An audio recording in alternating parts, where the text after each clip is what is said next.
So let's start Charles law. Charles law.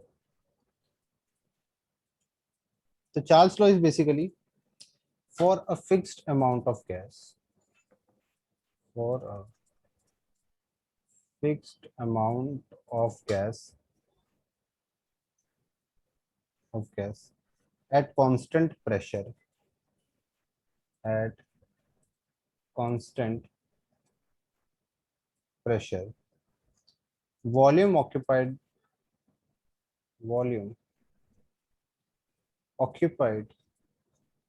by the gas, volume occupied by the gas is directly is proportional to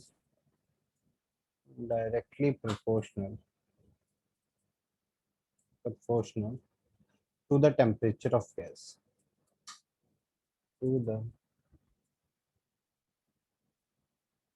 temperature of gas on absolute scale of temperature, on absolute scale of temperature. तो basically ये क्या बोल रहा है कि अगर हम एक फिक्स्ड अमाउंट ऑफ गैस लें और कांस्टेंट प्रेशर पे जो वॉल्यूम होता है that is basically Charles law, Boyle's law क्या था, कांस्टेंट टेम्परेचर पे। चार्ल्स लो टेम्परेचर तुम्हें चार्ल्स लो सुनते क्या आना चाहिए, कांस्टेंट प्रेशर पे। वहां पे कांस्टेंट टेम्परेचर था, यहाँ पे कांस्टेंट क्या होता है, प्रेशर होता है। तो कांस्टेंट प्रेशर, तो बेसिकली तीन चीजें, वॉल्यूम, टेम्परेचर, प्रेशर। एक चीज कांस्टेंट होगी और बाकी दोनों चीजों के बारे में प्रोपोर्शनलिटी होगी। तो इसमें प्रेशर कांस्टेंट है, तो फिक्स्ड अमाउंट ऑफ गैस के लिए बेसिकली जो वॉल्यूम होता है that is directly proportional to the temperature of gas. तो बेसिकली सिंपल सी बात है ना। अगर मान लो, देखो मान लो यहाँ पे मैंने क्या किया, एक कंटेनर लिया, यहाँ पे मैंने पिस्टन लगा दिया। अब ये पिस्टन जो है ना ये फिक्स्ड नहीं है। जब भी मेरे को वॉल्यूम फिक्स करना होगा ना, जब भी, अभी कांस्टेंट वॉल्यूम वाला कोई नहीं आया, तो जब भी मेरे को वॉल्यूम फिक्स करना होगा तो मैं ये फिक्स्ड पिस्टन लूंगा, मतलब यहाँ पे एक क्लोज्ड कंटेनर लूंगा। तो ये मूवेबल पिस्टन है। तो अगर ये मूवेबल पिस्टन है तो प्रेशर अपने आप ही कांस्टेंट हो गया। प्रेशर अपने आप ही क्या हो गया, कांस्टेंट हो गया। ऑब्वियसली कांस्टेंट हो गया ना, क्योंकि बेसिकली अगर ये मूवेबल पिस्टन है तो इस टाइम पे क्या है, प्रेशर जो बाहर एक्सटर्नल प्रेशर है और यहाँ पे जो गैस प्रेजेंट है अंदर, उसका प्रेशर है जो, दैट इज इक्वल। तभी ये इक्वल पिस्टन एक जगह तभी ये पिस्टन एक जगह पे खड़ा है। ठीक है। अब देखो, मान लो तुम कुछ मूवमेंट करते हो इसमें, मान लो फॉर एग्जांपल, एग्जांपल लेते हैं यहाँ पे कि फॉर एग्जांपल, ये एक मिनट रुकना ये। तो फॉर एग्जांपल कि, एक मिनट, इस कंटेनर को थोड़ा सा बढ़ाना पड़ेगा, एक सेकंड रुकना जस्ट।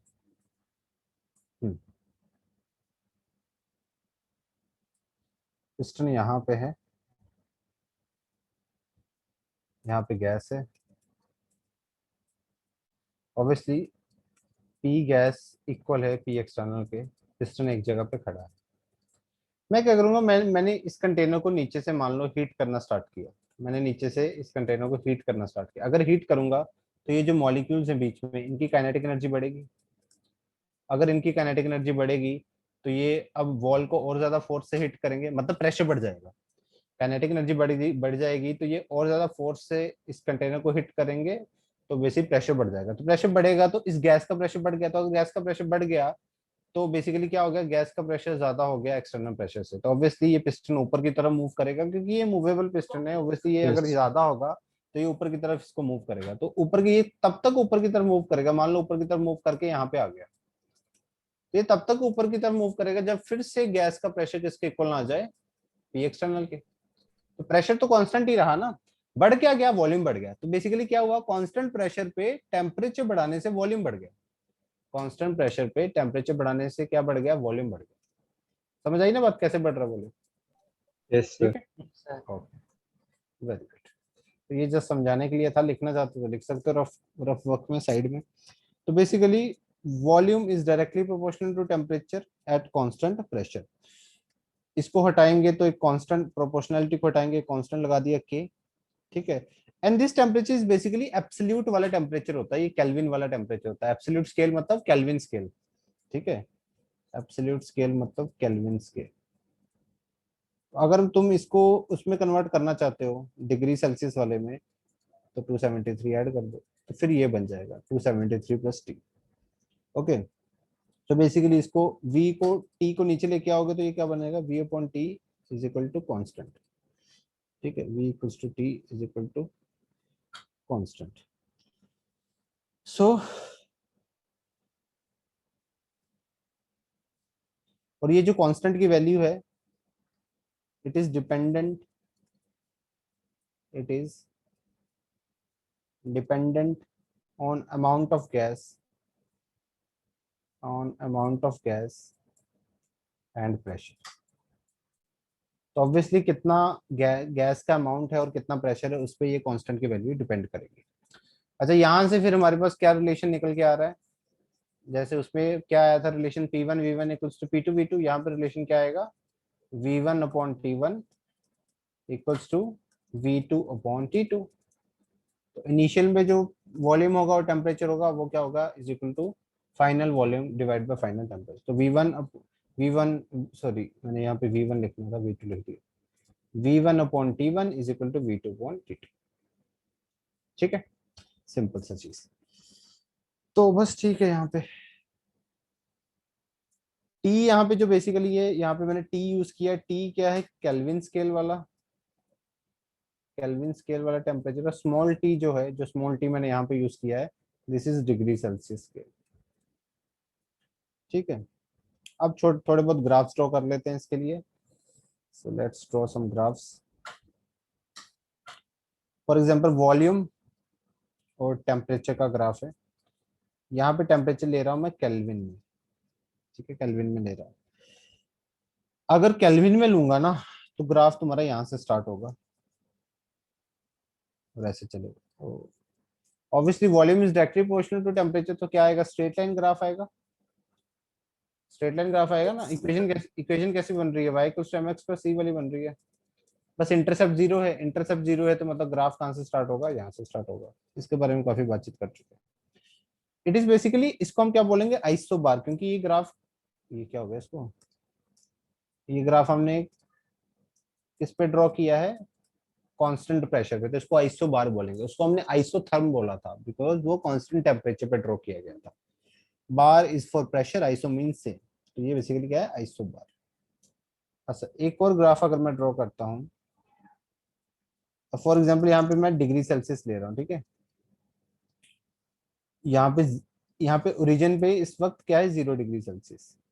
ओरिजिन में क्या है, 0 डिग्री सेल्सियस। अब देखना, अब यहाँ पे ग्राफ जो होगा वो यहाँ से कहीं स्टार्ट होगा। अब बताता हूँ ऐसा क्यों हो रहा है। देखो भाई, एट एब्सोल्यूट जीरो टेम्परेचर, वैसे तो वो प्रैक्टिकली पॉसिबल नहीं होता इतना टेम्परेचर, 0 केल्विन टेम्परेचर, 0 केल्विन से कम टेम्परेचर एग्जिस्ट नहीं कर सकता। 0 केल्विन से कम टेम्परेचर एग्जिस्ट नहीं कर सकता बिकॉज 0 केल्विन के नीचे वॉल्यूम ही कुछ एग्जिस्ट नहीं करेगा, वॉल्यूम जीरो हो जाता है। तो 0 केल्विन भी प्रैक्टिकली पॉसिबल नहीं है, थ्योरेटिकल पॉसिबल है। प्रैक्टिकली ये भी टेम्परेचर इतना पॉसिबल नहीं है, थ्योरेटिकली पॉसिबल है। तो 0 केल्विन पे यू कैन सपोज कि वॉल्यूम एक तरीके से जीरो है।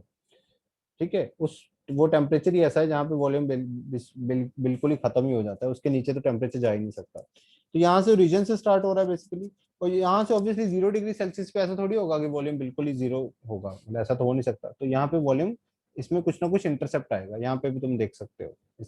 इस चीज के अकॉर्डिंग भी तुम ये चीज बोल सकते हो। ठीक है, ऑब्वियसली अब अगर इस ग्राफ को मैं यहाँ पे ड्रॉ करता हूँ यहाँ तक, तो ये यहाँ पे कहीं टच करेगा। तो यहाँ पे ये जो यहाँ पे ये टच करेगा, यहाँ पे ये ग्राफ, इसको अगर मैं ड्रॉ करता जाऊँ, एक बार ना इसको थोड़ा सेपरेट, ओहो,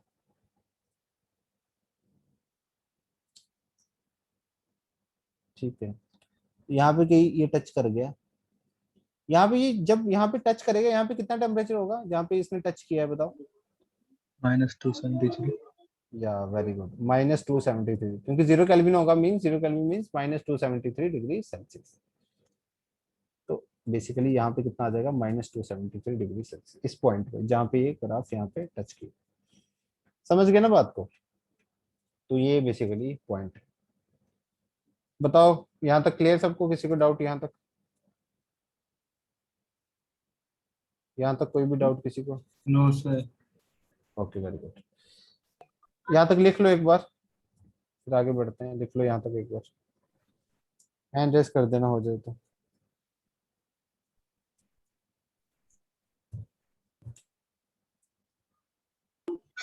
सर कोई भी मटेरियल हो उसका वॉल्यूम जीरो हो जाएगा 0 केल्विन। ऐसा माना जाता है, क्योंकि हम देख तो सकते नहीं है कि होगा कि नहीं होगा, क्योंकि वो पॉसिबल ही नहीं है। थ्योरेटिकली ऐसा माना जाता है कि वहां पे आगे वॉल्यूम, मतलब उसके नीचे हम जा ही नहीं सकते। वहां पे आगे यस वॉल्यूम सर। मतलब बिल्कुल खत्म ही हो जाएगा चीज का। तो अगर वॉल्यूम खत्म हो गया तो फिर मतलब नहीं बनता ना। यस वहां से नीचे हम थ्योरेटिकली उससे कम टेम्परेचर नहीं कर सकते। ये फिजिक्स में कहीं आएगा, जितना मेरे को याद है, फिजिक्स में कहीं आएगा ये टॉपिक।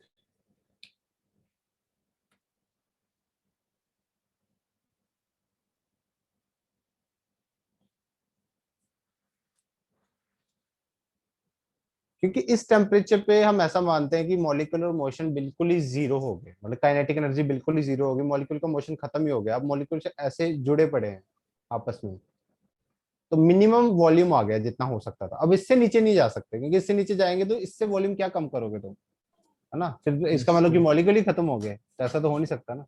इसलिए उससे कम पॉसिबल नहीं होता। ठीक है। चलो अभी आगे बढ़ते हैं।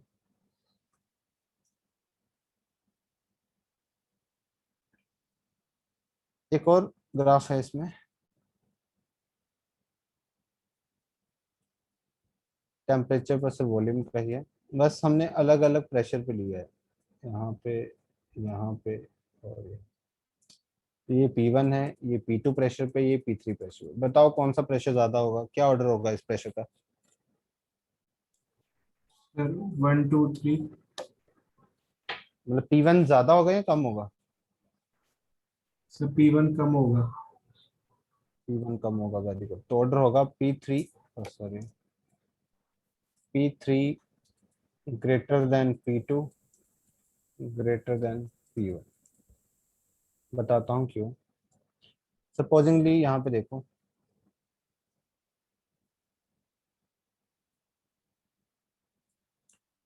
तो P1 के लिए मैंने ग्राफ ड्रॉ किया एक पर्टिकुलर प्रेशर पे, इतने टेम्परेचर पे इतना वॉल्यूम आया। ठीक है। अब P2, जब प्रेशर P2 है, तो बेसिकली P2 प्रेशर पे क्या आ रहा है, P2 प्रेशर पे क्या आ रहा है, सेम टेम्परेचर पे कम वॉल्यूम आ रहा है ना? P2, जब P2 पे ये ग्राफ ड्रॉ हुआ है तो सेम टेम्परेचर पे कम वॉल्यूम आ रहा है। तो अगर सेम टेम्परेचर पे कम वॉल्यूम है, ऑब्वियसली प्रेशर ज्यादा होगा ना, तभी तो कम वॉल्यूम है।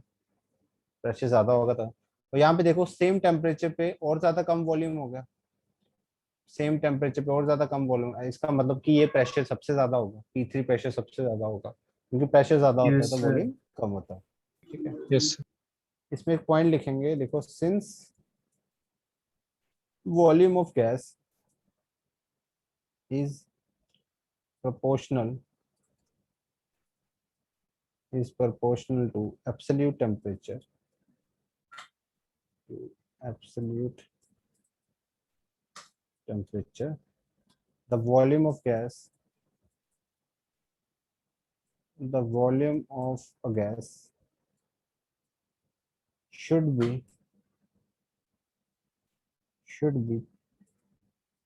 theoretically theoretically theoretically zero at absolute at absolute absolute zero Kelvin, at absolute zero Kelvin temperature. In fact, no substance, in fact, no substance, no substance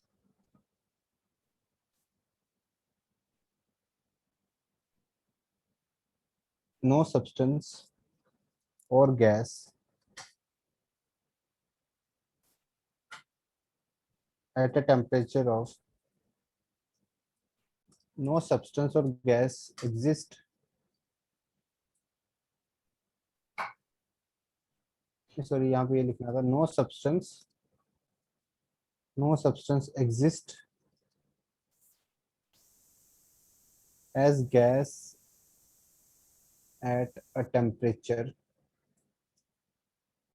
at a temperature near to absolute zero, near to absolute zero,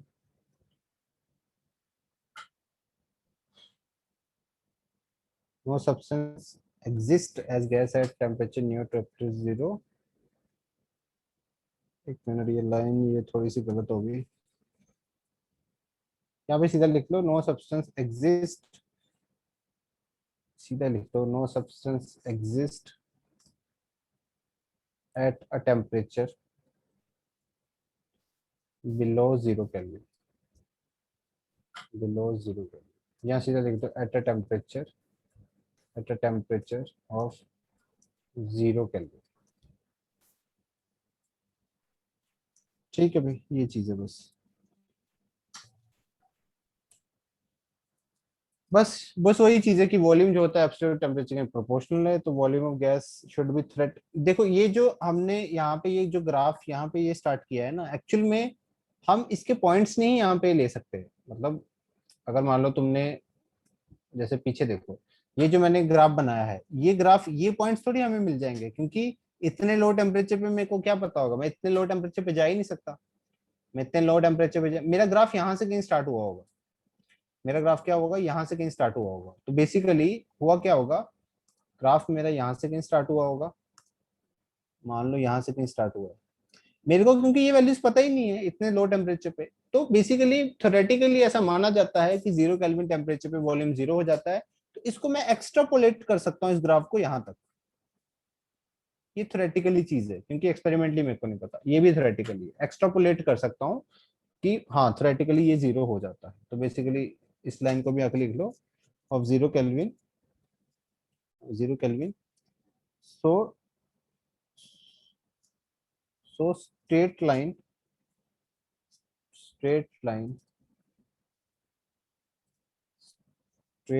drawn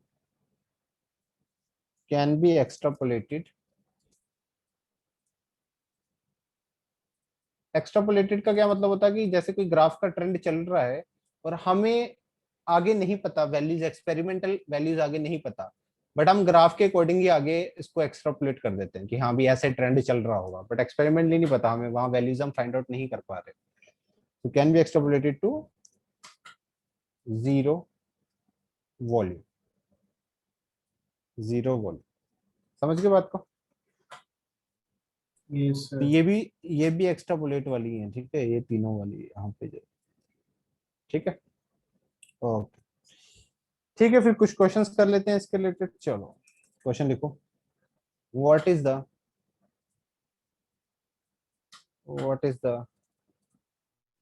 increase in volume, what is increase in volume when temperature of when temperature of 600 ml of gas increases from 27 degrees Celsius to 47 degrees Celsius under constant pressure,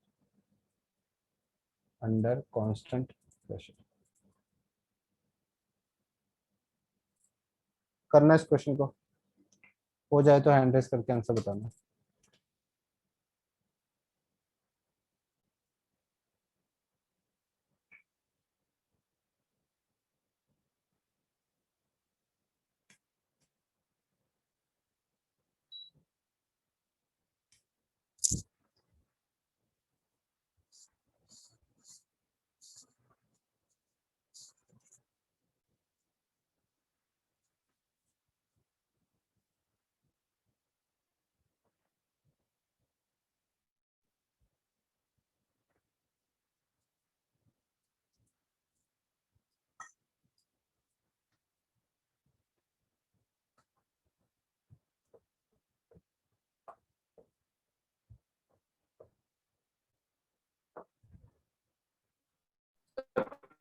ml.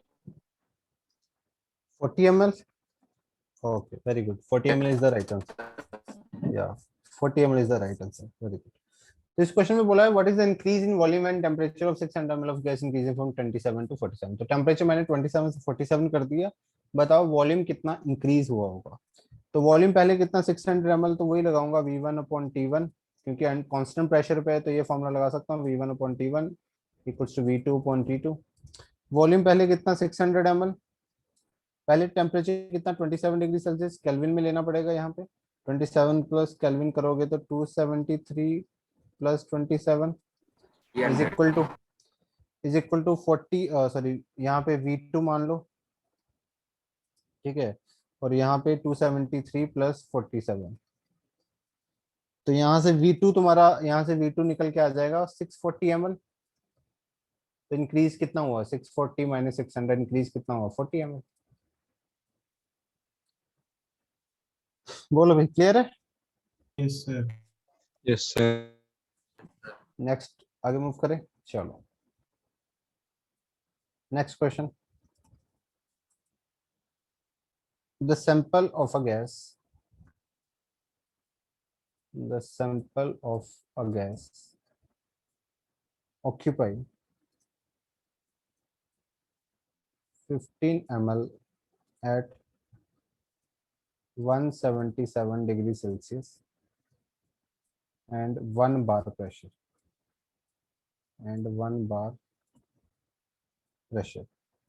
The gas is cooled. The gas is cooled to minus 123 degree Celsius at the same pressure. At the same pressure. ठीक है. So what would be the volume of gas? What would be the volume of gas? करो इस question को.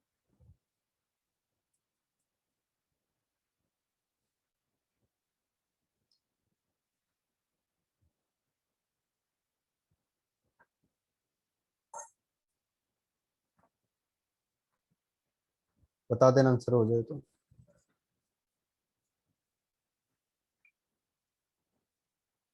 Sir 5 ml।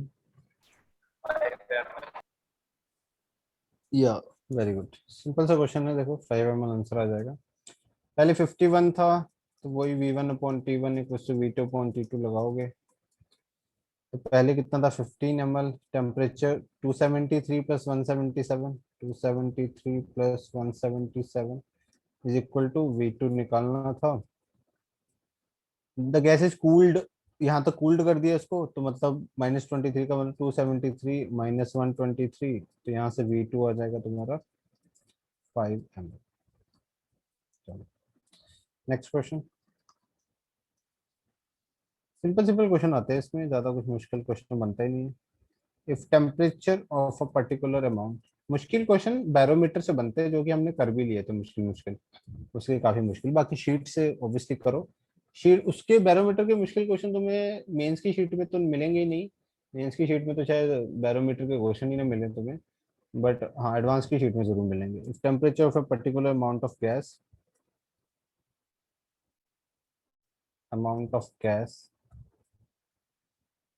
is increased from 27 degrees Celsius to 57 degrees Celsius. Find the final volume of gas. Final volume of gas. If initial volume is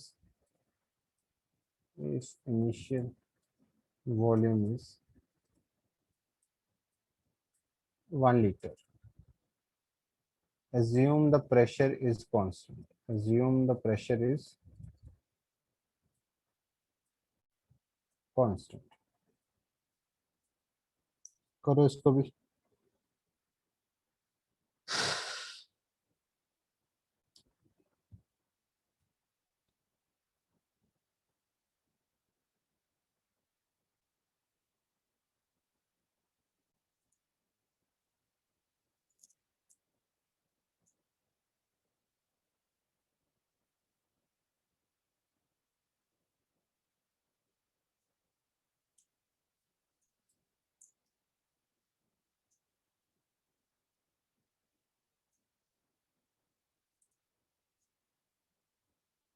sir 1.1 metre.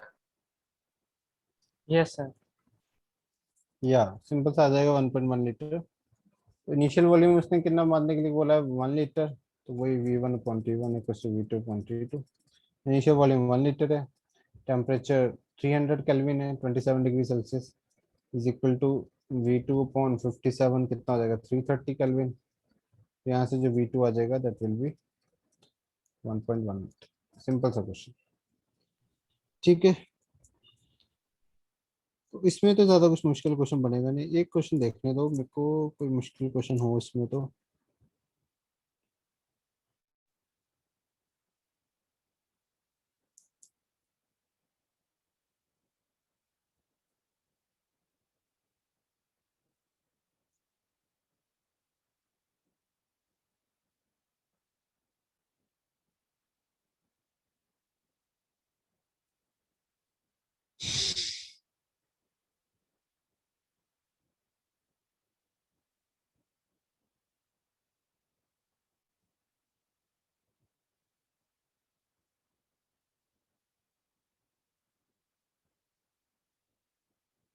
ठीक है भाई, आगे बढ़ते हैं next law पे। ठीक है, नेक्स्ट लॉ पे चलते हैं। एक मिनट।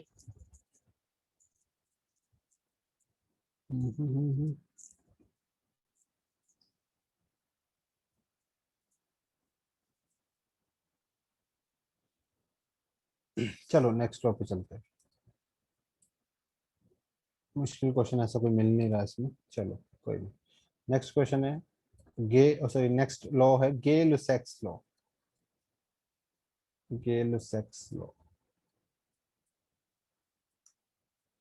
अब इसमें क्या है, ऑब्वियसली अब एक पैरामीटर बचा है क्या, for a fixed amount of gas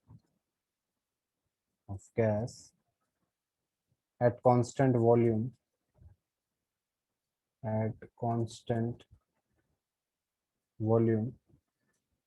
pressure of the gas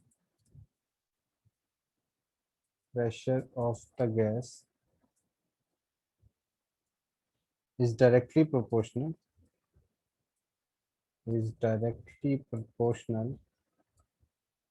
अब कांस्टेंट वॉल्यूम हो गया इस केस में, क्या कांस्टेंट हो गया वॉल्यूम, कांस्टेंट वॉल्यूम, ठीक है। So is directly proportional to the temperature of the gas,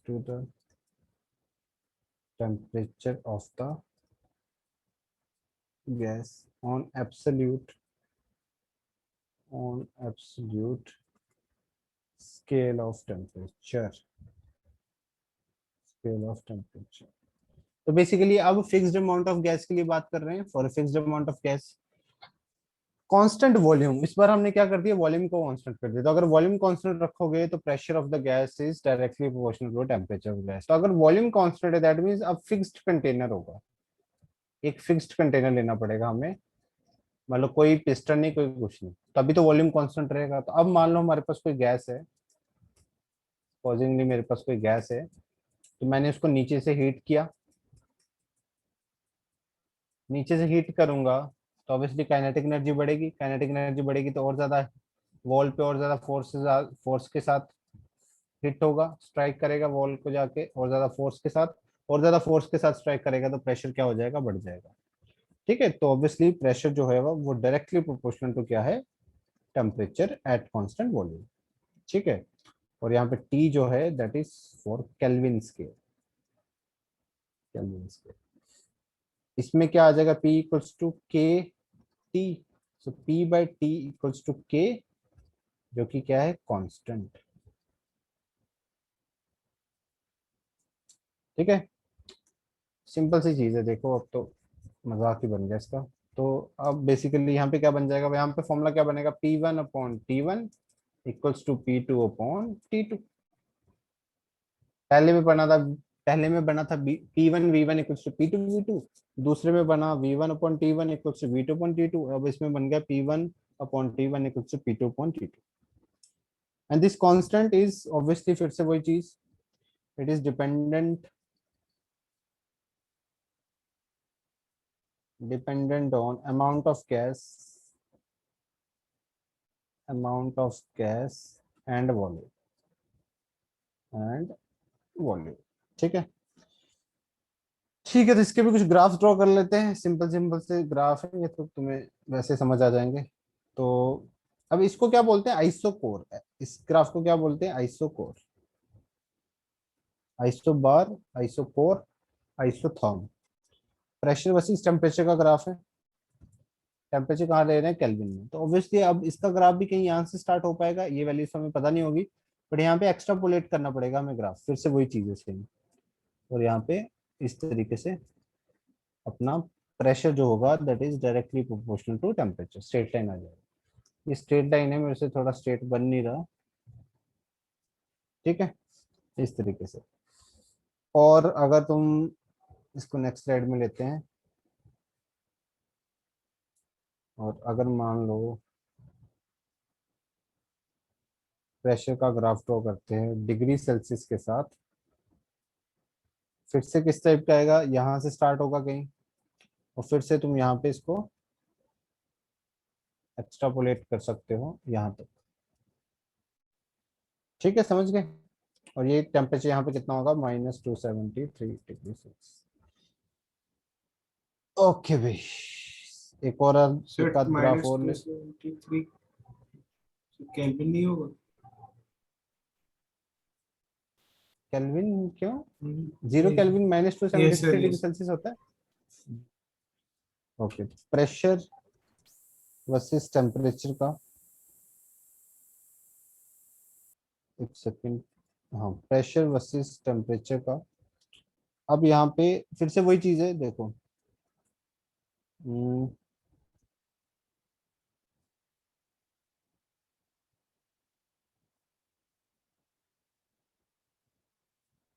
थोड़ा स्ट्रेट कम बन रही है, वो देख लेना। V1, V2, V3, तीन ग्राफ ड्रॉ किए अलग अलग वॉल्यूम में, बताओ कौन सा ज्यादा होगा, क्या ऑर्डर होगा V1, V2, V3 का।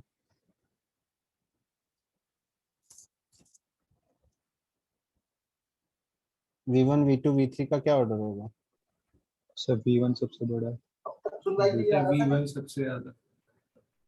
V1 सबसे ज्यादा, देन V2, देन V3, क्योंकि सिंपल सी वही चीज देखो,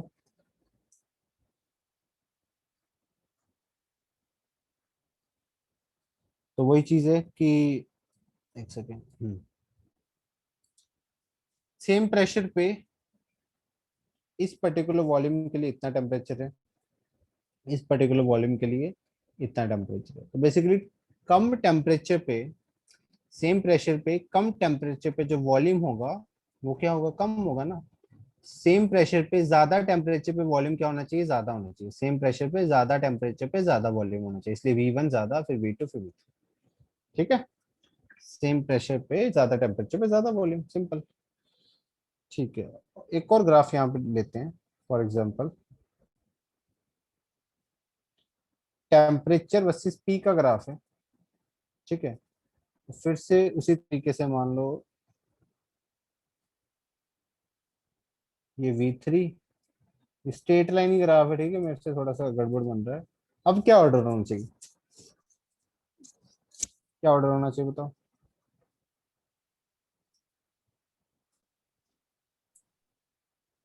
सर V3 ज्यादा। इस बार क्या V3 होगा, सबसे बड़ा। V3 ज्यादा होगा, then V2, then V1, because वही चीज है,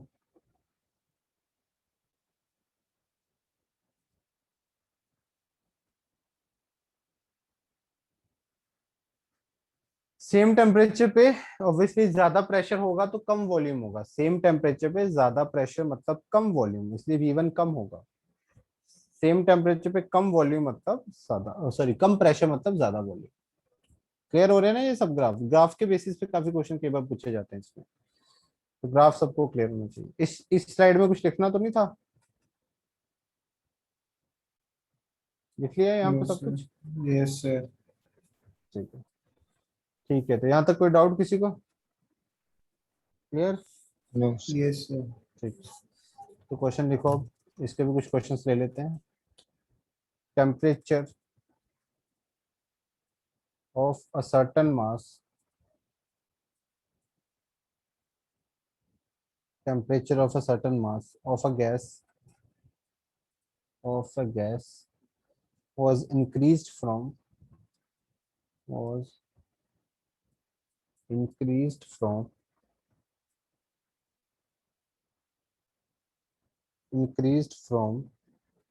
27 degrees Celsius to 37 degrees Celsius. 27 degrees Celsius to 37 degrees at constant volume.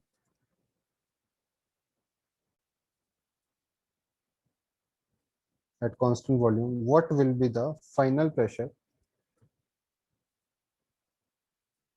What will be the final pressure of the gas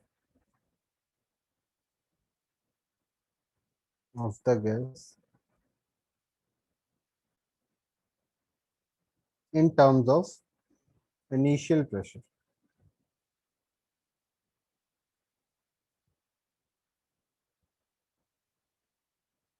तो temperature of a certain mass of gas was increase from, यहाँ से यहाँ increase किया constant volume में, हमें बताना final pressure of the gas in terms of initial pressure. तो मान लो इनिशियल प्रेशर P था, उसकी टर्म्स में हमें फाइनल प्रेशर निकालना है। करो इस क्वेश्चन को।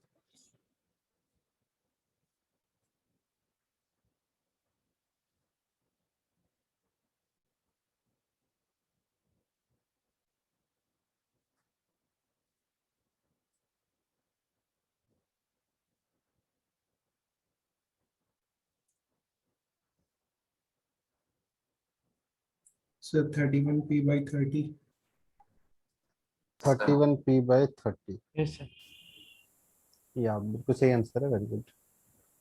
बेसिकली वही करोगे, क्या करोगे, P1/T1 equals to P2/T2। Initial pressure P आ गया, T1 कितना था 300 केल्विन, P2 निकालना था, T2 कितना था 310, तो P2 कितना आ गया 310/300 इंटू P, तो 31/30P।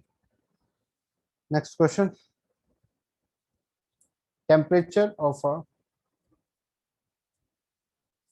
certain mass of a gas is doubled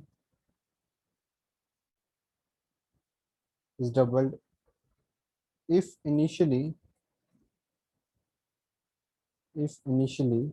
the temperature of gas is at 1 atm pressure.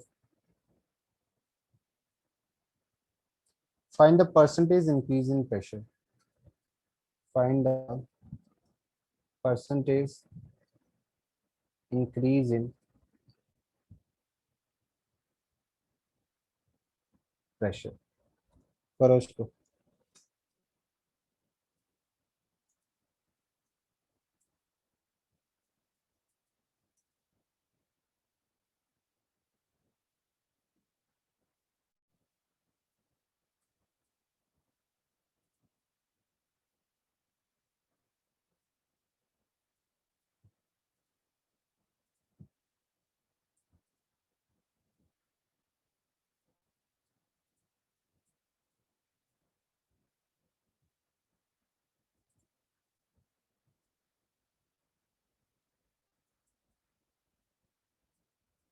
Sir, 100%.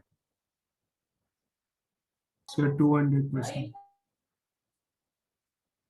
100% is the right answer, very good. तो बेसिकली उसने बोला था temperature of a certain mass of a gas is doubled if the initially the temperature of the gas is, if initially the pressure and temperature of the gas is at 1 atm pressure, find the percentage increase in the pressure। तो यहाँ पे sorry temperature नहीं आना था, यहाँ पे सिर्फ इतना था, if initially the gas is at 1 atm pressure। तो बेसिकली फॉर्मूला वही लगेगा, P1T1 इक्वल्स टू P2/T2। तो यहाँ पे बेसिकली क्या करना था हमें, उसने बोला था कि टेम्परेचर जो है गैस का वो डबल हो गया है, तो बेसिकली T2 की जगह पे हम क्या रख सकते थे, यहाँ पे अगर T1 रखोगे तो T2 की जगह पे 2T1 आ जाएगा क्योंकि डबल हो गया है। अब हम Yes. देखेंगे, हाँ तो यहाँ से T1 से T1 कैंसिल हो जाएगा, तो P2 क्या आ जाता, 2P1। P2 क्या आ गया, Yes, 2P1। sir. तो मतलब फाइनल प्रेशर क्या आ गया, double of initial pressure. Final pressure is double of initial pressure. Double तो of. डबल होने का मतलब होता है 100% इंक्रीज, नॉट 200%, 100% इंक्रीज। क्योंकि परसेंटेज इंक्रीज कैसे निकालते हो, परसेंटेज इंक्रीज निकालने का तरीका होता है, जितना भी बड़ा है, बड़ा कितना है, बड़ा कैसे One. निकालोगे, 2P1 माइनस P1, इतना इंक्रीज हुआ है ना, divide by with respect to initial, with respect to initial Initial. Into 100, ऐसे करते हैं परसेंटेज इंक्रीज। तो ऑब्वियसली वो तो 100% ही आएगा ना। Yes, sir. ठीक है, तो ये वाला क्वेश्चन करो next. The tank is provided with a safety wall, with a safety wall which can withstand, which can withstand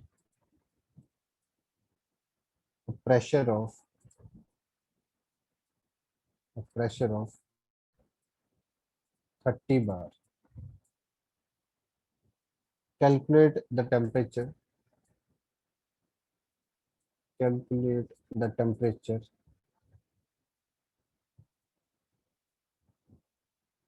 through through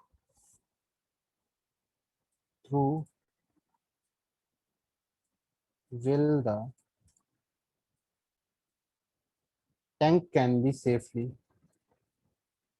tank can be safely heated। खुद क्वेश्चन को समझो, करने की कोशिश करो, अगर नहीं होगा तो फिर मैं बताऊंगा। करो इस क्वेश्चन को।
Sir 600 kelvin. या Yes, sir. Section.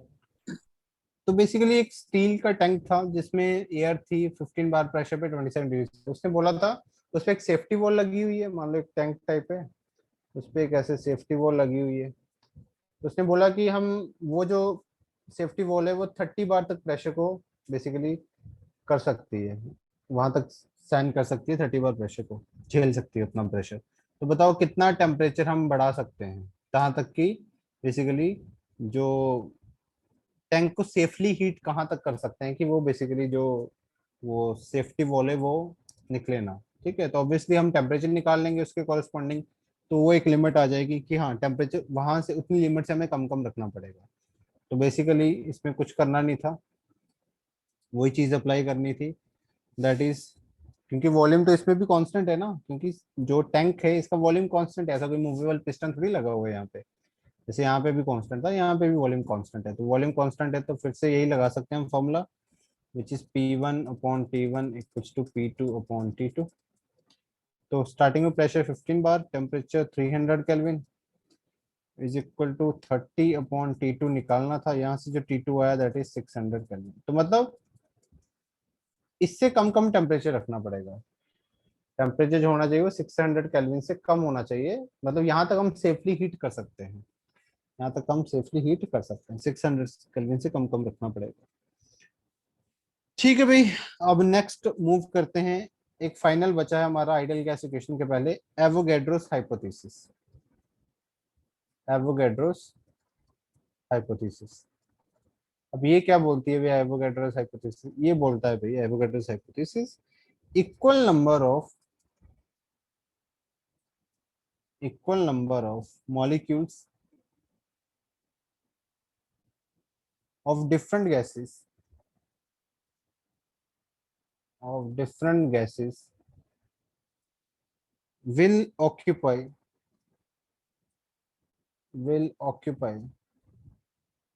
equal volume will occupy equal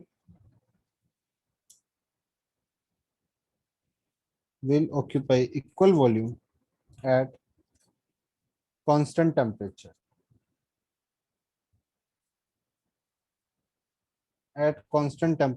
and pressure। तो बेसिकली क्या बोल रहा है एवोगैड्रोस हाइपोथेसिस, क्या बोल रहा है कि equal number of molecules of different gases will occupy equal volume at constant temperature. मतलब अगर प्रेशर और टेम्परेचर कांस्टेंट है, तो बेसिकली चाहे गैसेस अलग भी हैं उसमें सेम नंबर ऑफ मॉलिक्यूल्स होंगे अगर प्रेशर और टेम्परेचर सेम है। तो अगर वॉल्यूम सेम है, अगर प्रेशर टेम्परेचर सेम है और दोनों का इक्वल वॉल्यूम है, टेम्परेचर प्रेशर कांस्टेंट है, दोनों का इक्वल वॉल्यूम है, दैट मींस उनमें नंबर ऑफ मॉलिक्यूल्स भी क्या होंगे, इक्वल होंगे। नंबर ऑफ मॉलिक्यूल्स बोल दो चाहे नंबर ऑफ मोल्स बोल दो, बात तो एक ही है, तो फॉर एग्जाम्पल यहाँ पे दो अलग अलग कंटेनर है, ठीक है, यहाँ का भी टेम्परेचर मान लो 300 केल्विन और प्रेशर 2 बार है। तो मान लो एक दूसरा कंटेनर है, वहां पे भी सेम टेम्परेचर है और सेम प्रेशर है, वॉल्यूम इसका भी 1 लीटर है, इसका भी 1 लीटर है। तो चाहे इसमें ऑक्सीजन गैस हो चाहे इसमें नाइट्रोजन गैस हो, अगर वॉल्यूम भी सेम है, टेम्परेचर प्रेशर भी सेम है, तो एवोगैड्रोस हाइपोथेसिस क्या बोलती है कि दोनों के मोल्स भी सेम होंगे, मतलब दोनों के मॉलिक्यूल्स भी सेम होंगे। This is the meaning of Avogadro's hypothesis. So therefore, moles of O2 is equal to moles of N2 according to Avogadro's hypothesis। ठीक है, बट ये चीज सिर्फ आइडियल गैसेस के लिए ट्रू होती है, बट अभी हमें पता नहीं है what are ideal gases, what are real gases, फर्क क्या होता है, वो चीजें बाद में आएंगी। आइडियल गैस एक्चुअल में क्या होती है, रियल गैस क्या होती है, उनमें फर्क क्या होता है, वो चीजें अभी बाद में आएंगी, बट अभी जस्ट ये थी एवोगैड्रोस हाइपोथेसिस। क्लियर हो गया? Yes, sir. ठीक है, तो अब यहाँ पे फाइनली हमारी आइडियल गैस इक्वेशन तैयार हो जाएगी, जिसके बारे में हमने मोल कंसेप्ट में ऑलरेडी आइडियल गैस इक्वेशन के न्यूमेरिकल्स भी कुछ कर लिए थे कुछ हद तक।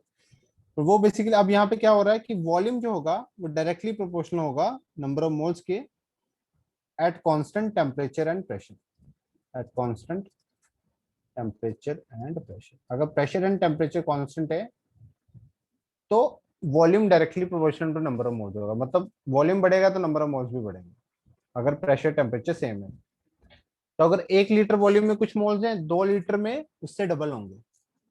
1 लीटर में कुछ मोल्स हैं, 2 लीटर में उससे डबल होंगे अगर टेम्परेचर प्रेशर सेम। अगर टेम्परेचर प्रेशर सेम रखोगे तो 1 लीटर वॉल्यूम में जितने मोल्स होंगे 2 लीटर में उसमें डबल होगे। तो जैसे जैसे वॉल्यूम बढ़ाओगे नंबर ऑफ मोल्स बढ़ेंगे eight constant temperature and pressure. Because खुद सोच के देखो ना, अगर तुम मान लो वॉल्यूम बढ़ा देते हो, मान लो वॉल्यूम तुमने 2 लीटर कर दिया, कंटेनर बड़ा कर दिया, वॉल्यूम 2 लीटर कर दिया। तो अगर वॉल्यूम तुमने 2 लीटर कर दिया और तुम, अब टेम्परेचर तुम्हारे हाथ में, टेम्परेचर तो मेंटेन कर लेंगे, उसमें कोई दिक्कत नहीं है, टेम्परेचर मेंटेन हो जाएगा। बट प्रेशर कम हो जाएगा ना, प्रेशर कम हो जाएगा। So in order to maintain that particular pressure, कि तुम वही प्रेशर फिर से मेंटेन करो, क्योंकि अब उसने बोला है कि प्रेशर और टेम्परेचर कांस्टेंट रखना है। तो प्रेशर और टेम्परेचर को अगर कांस्टेंट रखना है तो obviously we have to add more number of moles in order to maintain that particular pressure. वो प्रेशर मेंटेन करने के लिए हमें और मोल्स डालने पड़ेंगे, तो ऑब्वियसली अगर मैं डबल मोल्स डालूंगा तभी उतना प्रेशर मेंटेन हो पाएगा। ठीक है, this is the meaning of Avogadro's hypothesis। So volume is directly proportional to number of moles at constant temperature and pressure। So basically यहाँ पे तुम क्या बोल सकते हो, V upon N equals to constant, है ना, V upon N equals to constant आ जाएगा।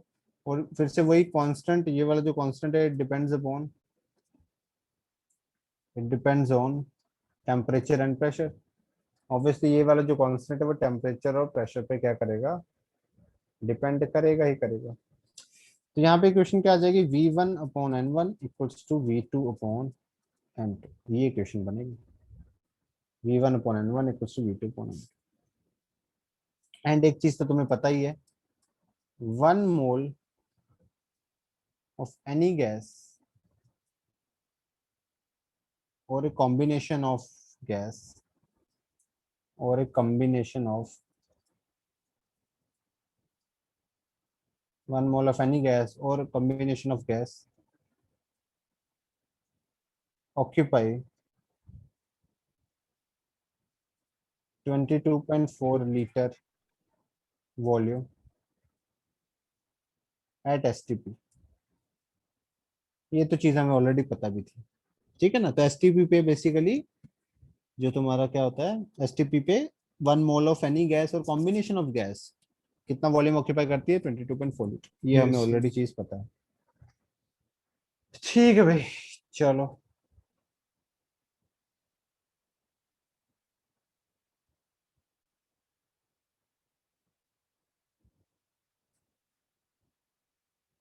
ठीक है,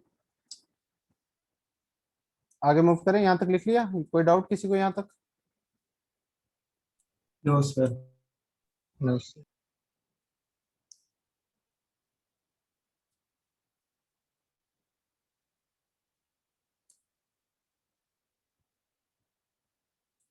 ठीक है, आगे बढ़ते हैं। लिखना तो नहीं रहा किसी ने कुछ? No, sir. ठीक है।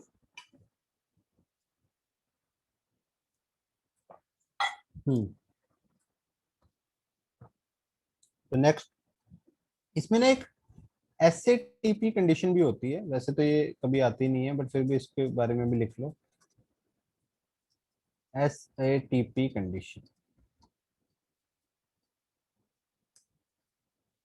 तो SATP कंडीशन क्या होती है, standard ambient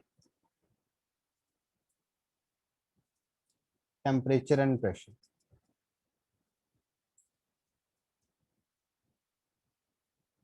standard ambient temperature and pressure, इसमें टेम्परेचर जो होता है वो होता है 25 degree Celsius, that is 298.15 kelvin.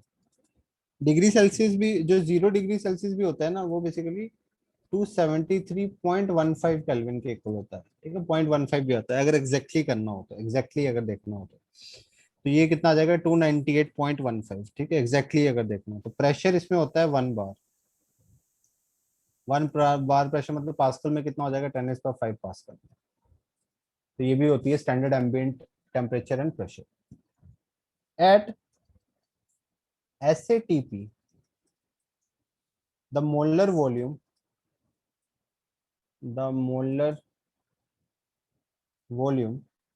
of an ideal gas is 24.789 litre.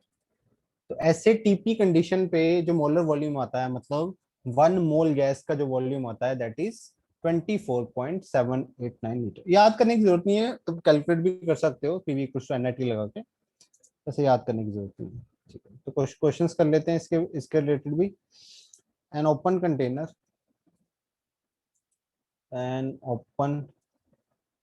Container of volume V contain air at 27 degrees Celsius. The container is heated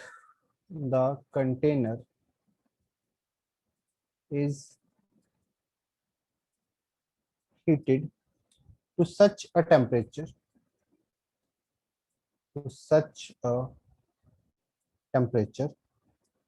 so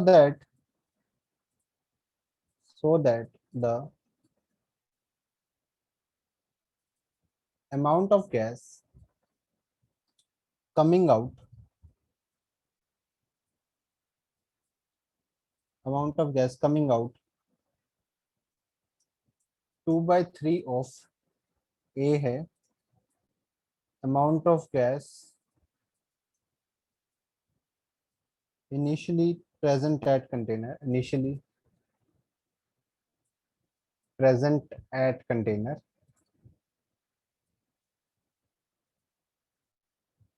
and B है amount of gas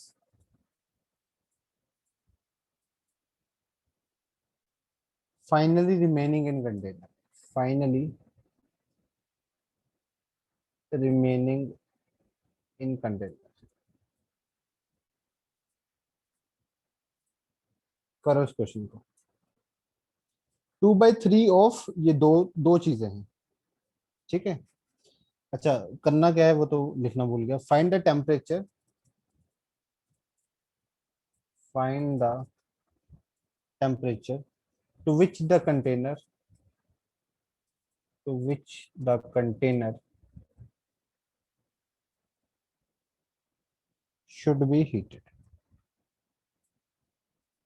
Find the temperature to which the container should be heated. करो इस question को।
हो जाए तो बता देना answer.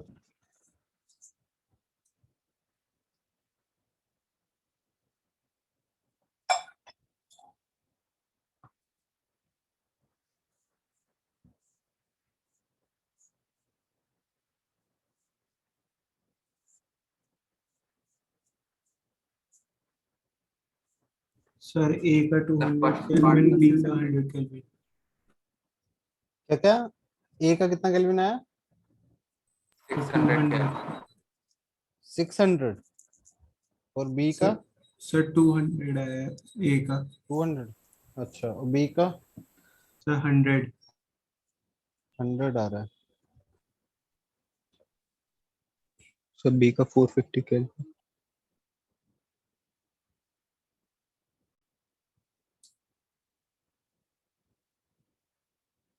देखो चलो एक बार करते हैं इसको सॉल्व। पहले पहले पार्ट को लेते हैं। देखो अब क्या है, देखो एक ओपन कंटेनर है, ध्यान से देखते हैं, सिचुएशन देखते हैं पहले क्या है। एक ओपन कंटेनर है, वॉल्यूम वी है, ओपन कंटेनर है और इसने क्या बोला है, वॉल्यूम वी है, कंटेन एयर है 27 डिग्री सेल्सियस, मतलब 300 केल्विन टेम्परेचर है। ठीक है, द कंटेनर, उसने बोला था container is heated to such a temperature so that the amount of gas coming out.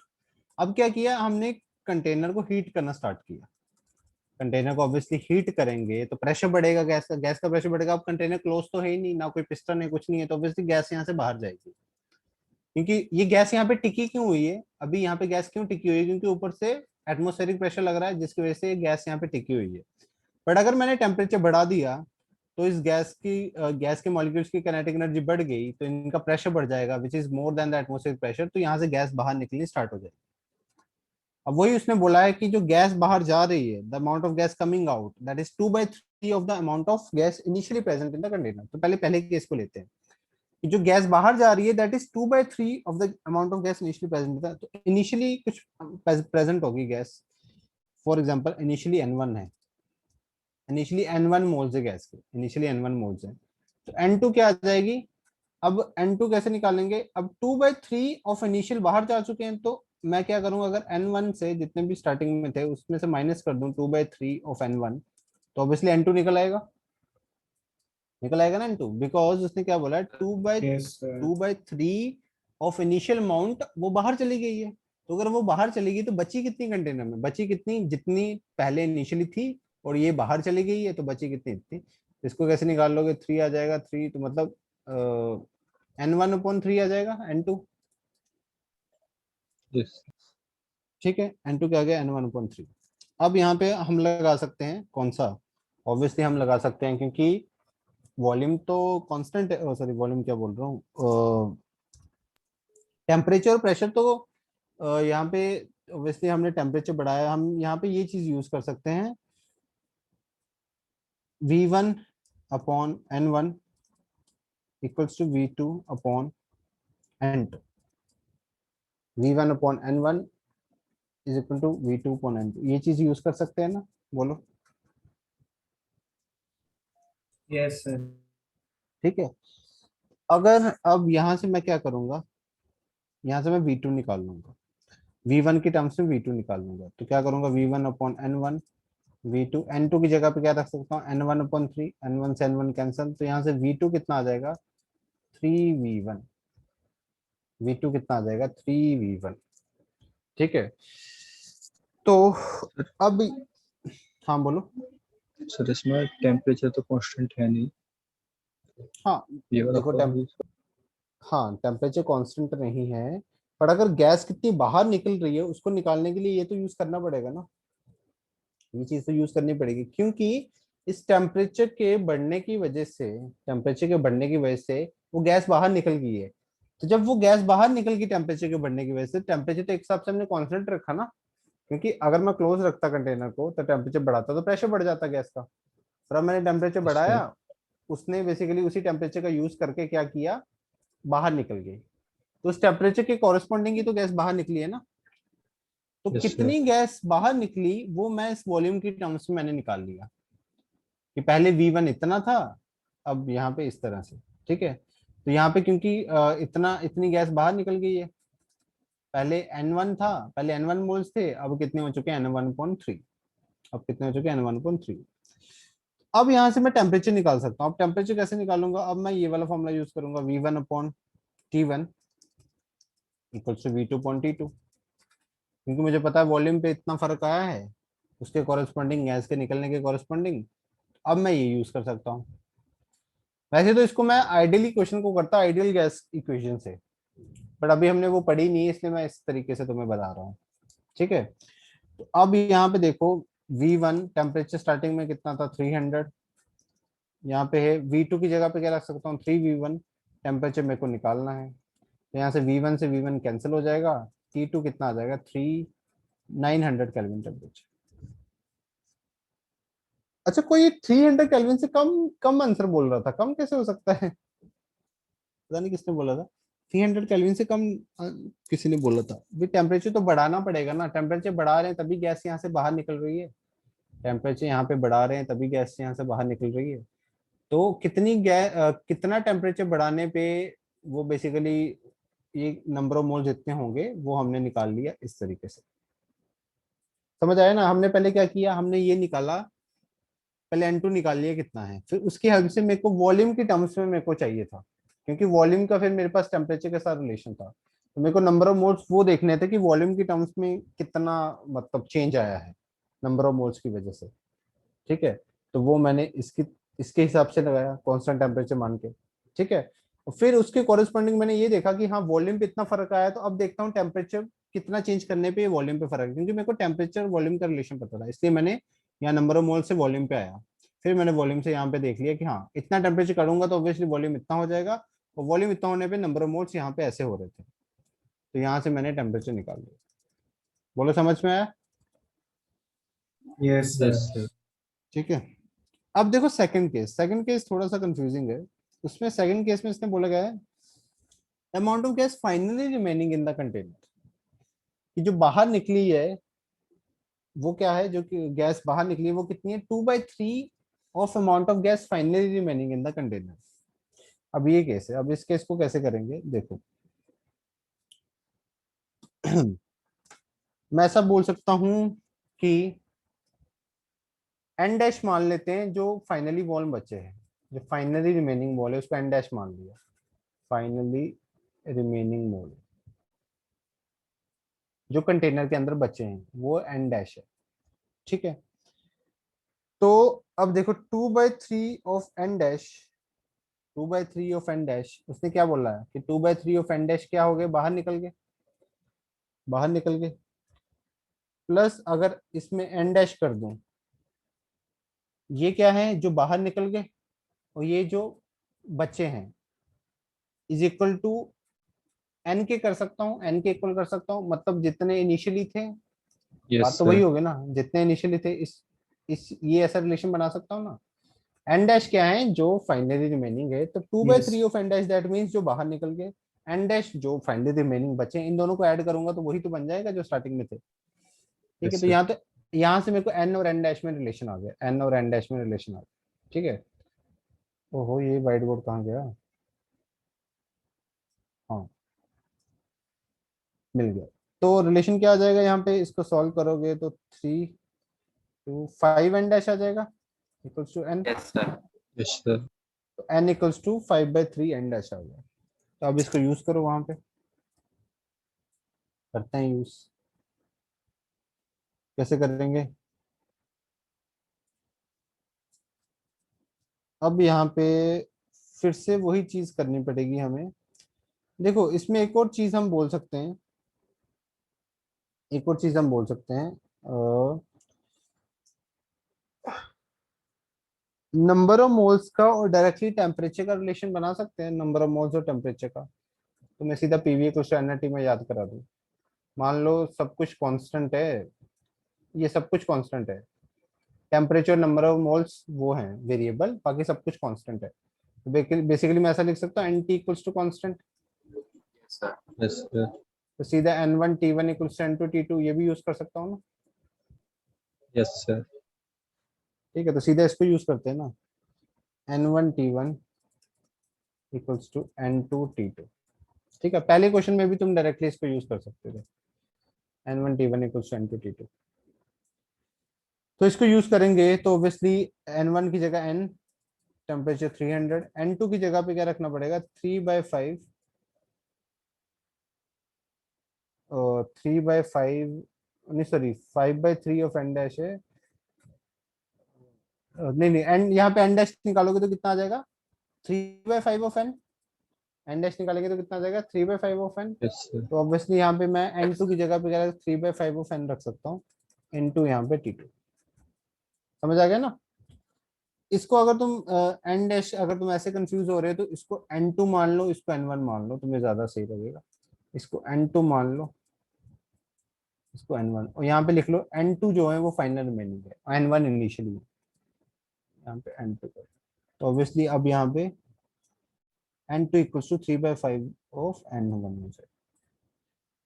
तो यहाँ से निकालोगे, जब यहाँ पे सॉल्व करोगे तो n से n cancel, t2 equals to 300 into 5/3, कितना आ जाएगा 500 कैलोरी। क्लियर है, बोलो। थोड़ा सा अच्छा लेवल का क्वेश्चन था ये, बड़ी मुश्किल से मिला अच्छा क्वेश्चन, थोड़ा अच्छे लेवल, क्योंकि सिंपल सिंपल तो तुम कर ही रहे थे, तो मैंने सोचा एक अच्छा क्वेश्चन भी डालते हैं। तो कोई भी कंफ्यूजन हो इस क्वेश्चन में तो बताओ, अगर कोई भी डाउट है इस क्वेश्चन में तो बोलो। Anybody having any kind of doubt in this question तो वो पूछ सकता है। क्लियर? सर एक बार पीछे वाली स्लाइड कर दीजिए। हाँ हाँ, लिख लो इसको।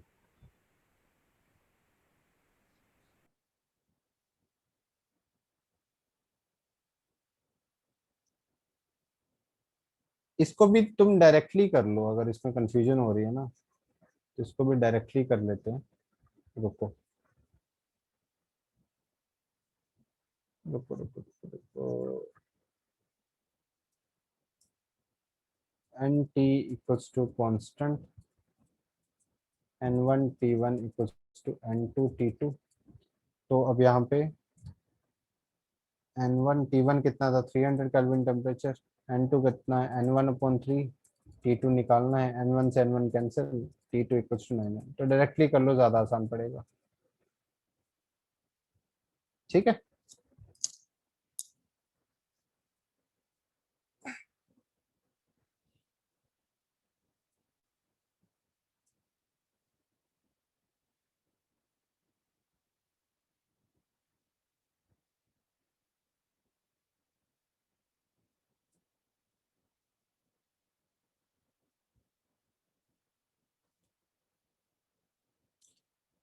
हो गया, आगे बढ़ो। Yes sir. अब फाइनली सब इक्वेशन को कंबाइन करते हैं और अपनी आइडियल गैस इक्वेशन बनाते हैं। ठीक है, तो यहाँ पे हेडिंग डाल दो ideal gas equation. Ideal gas equation, तो अब तुम्हें इंडिविजुअली अगर कोई भी न्यूमेरिकल करना है, कोई भी न्यूमेरिकल करना है, तो you don't have to remember any gas law, Boyle's law, Charles law, कोई भी तुम्हें याद रखने की जरूरत नहीं है, सिर्फ तुम आइडियल गैस इक्वेशन याद रखोगे। और आइडियल गैस इक्वेशन की हेल्प से तुम्हें ये आइडेंटिफाई करना होगा, तुम्हें आइडियल गैस इक्वेशन याद होगी, कोई लॉ याद करने की जरूरत नहीं, बस तुम्हें क्वेश्चन में ये आइडेंटिफाई करना होगा कि क्या क्या चीजें कांस्टेंट है। और वो सब चीजें खुद बोलेगा नहीं, वो तुम्हें खुद अंडरस्टैंड करनी होगी कि क्लोज्ड कंटेनर है, मूवेबल पिस्टन है, ओपन कंटेनर है, किस टाइप की सिचुएशन है, वहां से खुद अंडरस्टैंड करना पड़ेगा कि क्या क्या चीजें कांस्टेंट है।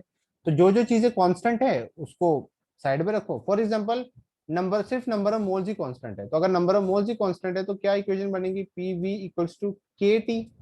तो मतलब PV upon T equals to K बनेगा। तो इस केस में हम कैसे बना सकते हैं, P1 V1 upon T1 equals to P2 V2 upon T2 बन जाएगा। और अगर मान लो नंबर ऑफ मोल्स भी कांस्टेंट है, टेम्परेचर भी कांस्टेंट है, तो तब पीवी इक्वल्स टू कांस्टेंट हो जाएगा। तो तब क्या बन जाएगा, P1 V1 equals to P2 V2। तो अब इस पर्टिकुलर इक्वेशन से तुम कोई भी चीज कर सकते हो। ठीक है, किसी का भी रिलेशन किसी के साथ डायरेक्ट कर सकते हो, जो भी चीजें कांस्टेंट है उनको कांस्टेंट करो और रिलेशन बना दो। समझ आ रही है बात? Yes sir. Yes sir. चलो, तो इंडिविजुअली क्वेश्चन याद करने, बट ये पैटर्न था, मेरा मन चले तो मैं तो सीधा आइडियल गैस क्वेश्चन ही पढ़ा दूं, कोई मतलब ही नहीं है बाकी कुछ पढ़ाने का। तो चलो, क्वेश्चन यहाँ पे लिखो, combining all the gas relations, all the gas relation in a single expression, in a single expression which describe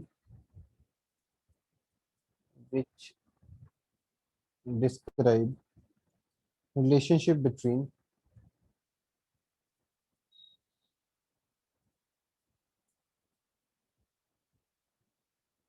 relationship among pressure volume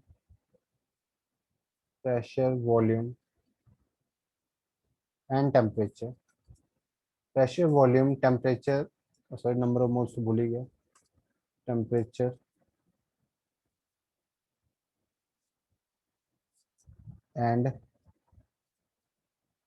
number of moles of gas.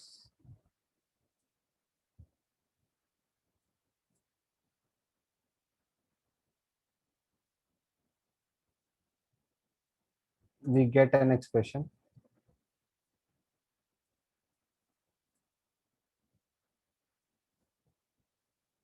which is known as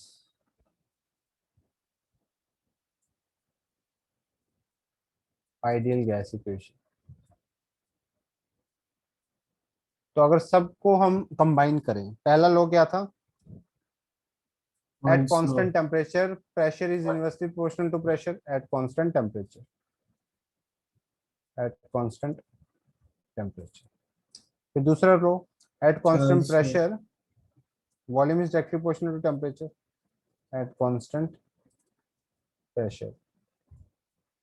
फिर next, at constant volume, at constant volume, constant volume पे क्या था? Pressure is directly proportional to temperature.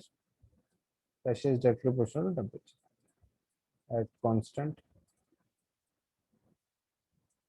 Finally Gay Lussac बोल रहा हूँ, Avogadro. Avogadro's hypothesis क्या था? Volume is directly proportional to number of moles. Yes. Avogadro's hypothesis. तो सबको करो कंबाइन. एक सेकंड, चारों को कंबाइन किया तो क्या बना? V directly proportional to NT upon P. ये बना Yes, sir. V directly Yes, sir. Proportional to NT upon P. So यहाँ से PV directly proportional to NT, और यहाँ पे कांस्टेंट आया प्रोपोर्शनैलिटी को हटा के, that is R. PV equals to NRT, and this is the ideal gas equation. समझ गए बात को? Yes, sir. Yes, sir. चलो भाई, हो गया काम अपना. R की वैल्यू लिखाने की जरूरत है? सब कुछ हो चुका है हमारा अच्छे से, वैसे कोई जरूरत नहीं मुझे लग रहा है ना. R क्या है? Ideal gas constant. Ideal gas constant भी कह देते हैं इसको, और यूनिवर्सल गैस कांस्टेंट भी. आइडियल गैस कांस्टेंट या फिर यूनिवर्सल गैस कांस्टेंट. ठीक है. आर की वैल्यूज तुम्हें पता ही है, लिखाऊंगा नहीं मैं फिर से, सब चीजें पता ही है. ठीक है, तो ये भी चलो लिख लो finally. When amount amount of gas is constant,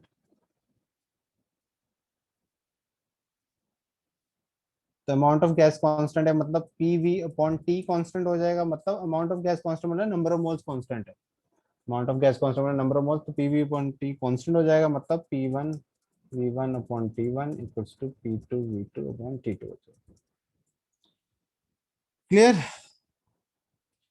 और इस आइडियल गैस के रिलेटेड हमने न्यूमेरिकल्स भी किए थे. चलो कुछ और न्यूमेरिकल्स कर लेंगे, फिर हमारा नेक्स्ट टॉपिक पे चलेंगे. ठीक है, तो अभी तो आई थिंक टाइम कम ही बचा, तो एक न्यूमेरिकल करते हैं, फिर आज का लेक्चर एंड करते हैं. तो करो एक numerical. A sample of hydrogen gas, a sample of hydrogen gas occupy a volume of 200 centimeter cube at 27 degrees Celsius and 1 atm pressure.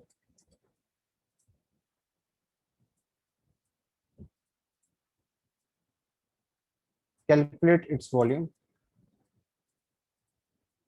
Calculate its volume at 77 degrees Celsius and at 0.8 atm pressure.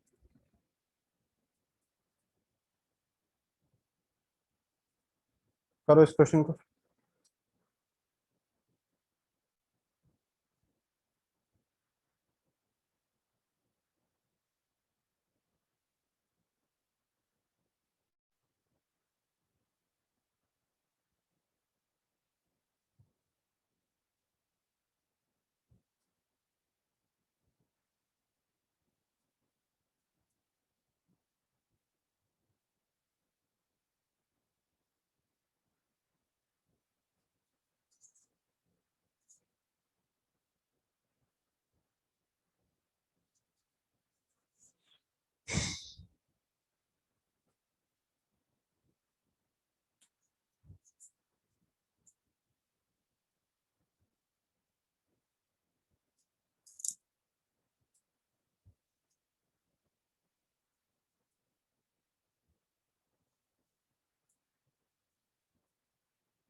हाँ भाई इतना time देखो इसमें क्या है बस एक sample minute. Of जो टाइम कम रह गया कर ही लेते हैं सैंपल ऑफ हाइड्रोजन गैस है that means number of moles fix है जो गैस जितनी है उतनी है नंबर ऑफ मोल्स फिक्स है तो जब भी नंबर ऑफ मोल्स फिक्स होंगे कोई मतलब कोई एक कंटेनर होगा जिसमें एक पर्टिकुलर सैंपल पड़ा है और हमने टेम्परेचर प्रेशर वॉल्यूम चेंज कर रहे हैं तो sample of hydrogen number of moles fix है तो हम सिंपली क्या लगा सकते हैं P1 V1 upon T1 equals to P2 V2 upon T2 P1 पता था हमें 1 atm 1 atm प्रेशर वही रहने दो 1 atm ही रहने दो वॉल्यूम जो है that is 200 centimetre cube 200 centimetre cube रहने दो 200 सेंटीमीटर क्यूब कोई दिक्कत नहीं है टेम्परेचर जो है उसको केल्विन में लेके आओ 300 केल्विन यहाँ पे P2 प्रेशर कितना है 0.8 atm वॉल्यूम निकालना है टेम्परेचर 77 मतलब कितना हो जाएगा 77 350 केल्विन यस तो यहाँ Yes, पे sir. वॉल्यूम आ जाएगा यहाँ से वॉल्यूम निकाल लेना पर वॉल्यूम आएगा सेंटीमीटर क्यूब में अगर ऑप्शन लीटर्स में हो तो सर लीटर्स में 29 कन्वर्ट कर ml 29 ml आया है नहीं यस ये आंसर 291 आंसर 291 है हाँ, यस सर 291.66 291 आ रहा है यस सर हाँ 6 तो जितना जितना यस सेंटीमीटर सर क्यूब 291 उतना ही ml आ जाएगा ना जितना सेंटीमीटर Yes, क्यूब है उतना sir. ml आ जाएगा yes sir because 1 centimetre cube equals to 1 ml ठीक है यस सर चलो यस सर ठीक है भाई चलो मैं शीट सेंड कर दूंगा मेरे को याद करा देना एक बार इसकी Yes, गैसीय sir. स्टेट की तो उसमें क्वेश्चंस कर लेना एक्सरसाइज 1 के जहां तक हमने टॉपिक कवर कर लिया है ठीक है तो आज का लेक्चर यहीं तक रखते हैं फिर मिलते हैं नेक्स्ट लेक्चर में चलो तब तक के लिए बाय बाय ओके गुड